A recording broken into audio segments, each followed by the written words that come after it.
Banana bread, oats, and dark chocolate combine to create this luscious, moist, and rich-tasting wheat-free, low-fat muffin.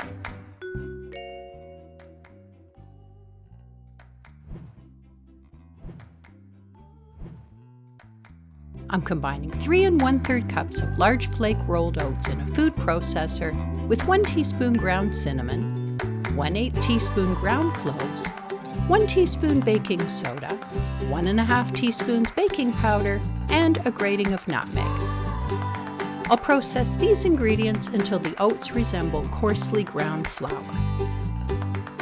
One ingredient has been forgotten. I'll add the salt through the open tube in the lid. After just a minute or two of processing, you'll see that the oats have been processed into a coarse, flour-like consistency, perfect for our banana muffins. I'm grabbing a 12-cup restaurant-quality muffin baking tray that I've baked with for over 20 years. It's showing its age after baking hundreds of batches of muffins over the years, but it still bakes the best muffins. I'm lining the cups with parchment paper liners so that I don't have to grease the cups and the muffins will lift out easily without sticking. I bought these parchment paper liners at Walmart, but I've seen them at the dollar store too. Next, peel 3 medium-sized ripe and spotted bananas into a large mixing bowl. I'll mash these bananas with the back of a fork so they become soft and mushy but remain chunky.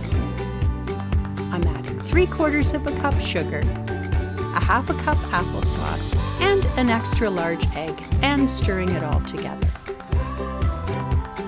After removing the blade, it's time to add those dry ingredients I processed in the food processor.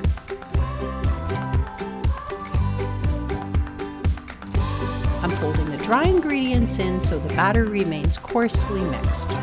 1/4 cup of sour cream was supposed to be added to the banana mixture and stirred in before adding the dry ingredients. I'll have to see how this recipe turns out. If I don't overmix it, it might still make a good batch of muffins. 2/3 cup of dark chocolate chips are stirred in last.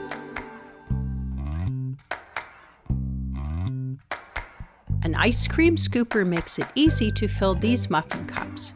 I scoop an oversized amount for each muffin cup, then go back and add a little more to each cup to top it up with the remaining batter. Sometimes the batter spills. I'll clean it up with a damp cloth so it doesn't get baked onto the surface. The 4th ripe banana is cut into slices and garnishes the top of each batter-filled muffin cup for the final step.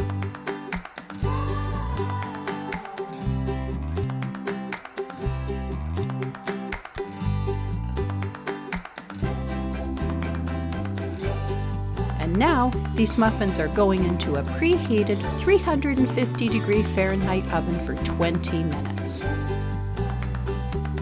20 minutes later, and these muffins look perfectly baked and ready to cool off on a rack.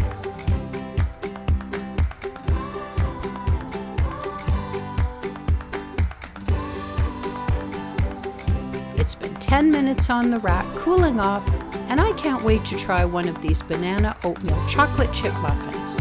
Time to find out if adding the forgotten sour cream at the end ruined the muffins.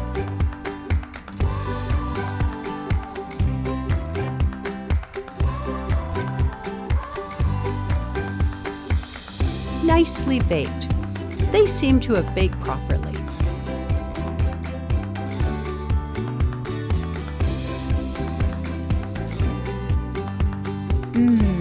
Delicious. And here's one for you. Enjoy.